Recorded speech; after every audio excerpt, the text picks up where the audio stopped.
Bananas. What's the tariff on bananas? Americans, by the way, love bananas. We buy billions of them a year. I love bananas. What's the tariff on bananas? The tariff on bananas would be representative of the countries that produce them. And what's that tariff? Generally 10%. Correct, 10%. Walmart has already increased the cost of bananas by 8%. But as countries do deals with us, that will go to zero. As countries do deals with us, that will go to zero. But the cost is on the American consumer now and on the businesses with the confusion now. Mr. Secretary, I believe you know better. I believe you recognize that a trade deficit is not something to fear. I believe you know that predictability, stability is essential for businesses. I wish you would show that truth to this administration. Hey everyone, welcome back to American Mindset. Today, we're diving into a recent congressional hearing where Representative Dean discussed trade policies and tariffs. This is a hot topic affecting all Americans, and I'm here to share my thoughts as a right-wing patriot. Let's watch the video. Mr. Dean. Thank you, Chairman Rogers. Thank you, Ranking Member Meng. Thank you, Ranking Member DeLauro. And thank you to you, Secretary Lutnick. Thanks for being here today. I want to pick up on what Mr. Morelli was talking about, and I'll use the word stability. And I think you know this from your many years in business. And that's what I thought about as I was preparing for today. The importance of stability, or as he said, predictability. Stability is the foundation of economic growth. I think you've lived it. Businesses need clear and predictable rules to plan and to invest for the future. Given this administration's claim of being pro-business and pro-growth, I am so baffled by the discussions around trade deficits and the president's belief around trade deficits and the president's beliefs around tariffs and the chaotic tariff policy. They're on, they're off. Many of the tariffs are punishing, creating a level of instability and uncertainty in our economy that we haven't seen since COVID. I hear the same thing over and over from constituents, from small businesses, from bankers in my area. They can't figure out how to plan, how to lend. Businesses can't figure out how to expand, how to grow, whether to hire, whether to not hire. And I'd heard just literally this morning from a very large American retailer. First word out of the woman's mouth was uncertainty, and the last thing she said to me was uncertainty, all surrounding tariffs. The lack of predictability. I also serve on the Foreign Affairs Committee, was recently in UK and Denmark, met with the American Chamber in both countries. Confused, uncertain, they can't figure it out. What in God's name is going on? We cannot plan to grow businesses. We cannot plan to grow growth and jobs. So I am baffled, absolutely baffled, by this administration's talk around trade deficits and tariffs. I fear the administration lacks a basic understanding of what a trade deficit is. I think many economists take issue with equating a country's trade deficit with any one country and its economic well-being. Some economists actually view a trade deficit as a sign of a country's economic health because it means we're purchasing more. For me, I have a pretty large trade deficit with my local grocer or my hairdresser. It's a good thing. It means I have money enough to get my hair done once in a while and to keep food on the table. It tells nothing about my overall financial position. Do you know when this country actually had a trade surplus, Secretary?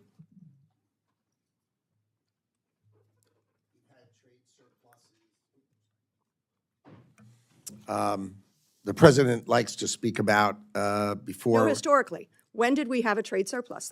I'm not talking about the president. Historically.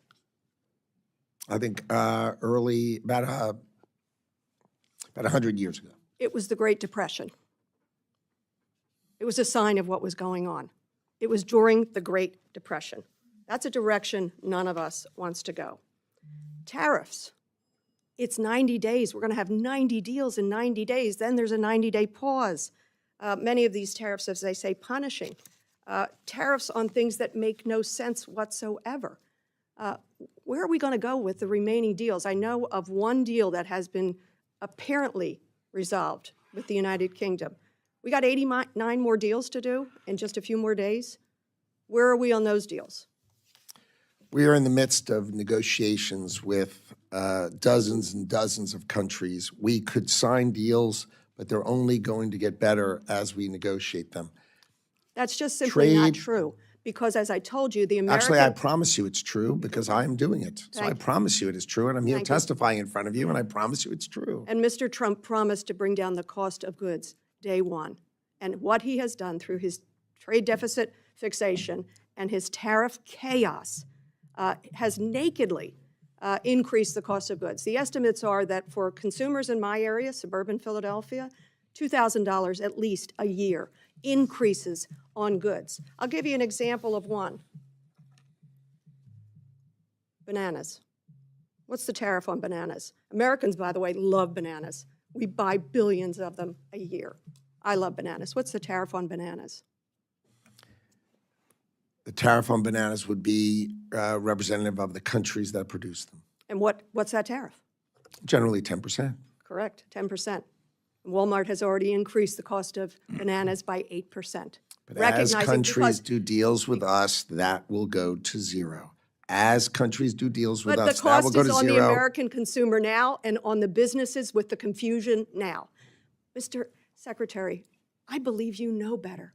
I believe you recognize that a trade deficit is not something to fear. I believe you know that predictability, stability is essential for businesses.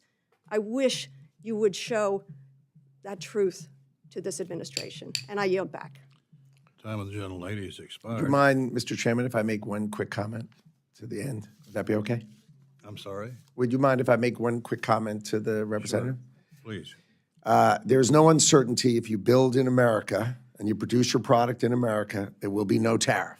We can't So the produce concept bananas in of America. building in America and paying no tariff We is cannot- very, very clear. We cannot Fighting for build imports is bananas in not the same. America. First off, I totally Time of agree the with Representative gentlelady has Dean when she expired. emphasizes the importance of economic stability.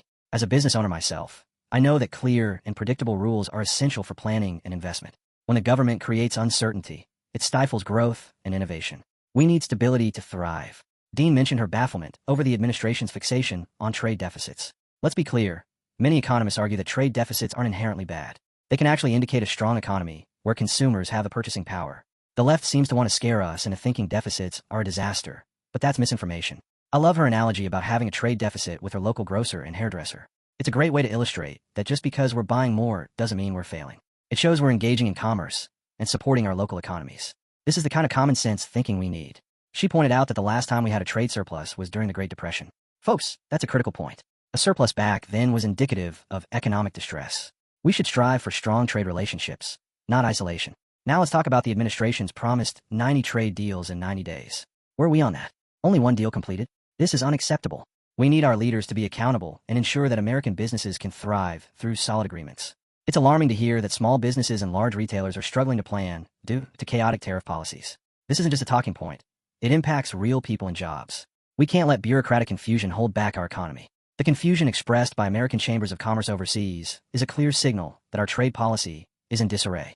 We need to project strength and clarity on the global stage, not confusion and uncertainty. Let's get real. Tariffs have direct consequences. Dean mentioned that suburban Philadelphia consumers face an estimated $2,000 increase in costs annually. That's real money taken out of our pockets. We need policies that protect consumers, not burden them.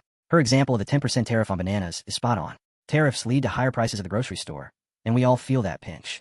We need to advocate for policies that lower costs, not drive them up. Finally, Secretary Lutnick's comment about building in America to avoid tariffs is something we can all rally behind. We should be promoting domestic production and creating American jobs. Let's support policies that empower American workers and businesses. To wrap it up, we need to demand more from our leaders. Stability, clarity, and pro-growth policies are essential for our economy to flourish. I encourage all of you to stay informed, speak up, and advocate for what's right for America. If you enjoyed this reaction, don't forget to like, subscribe, and hit that notification bell for more content from American Mindset. Until next time, stay strong, patriots.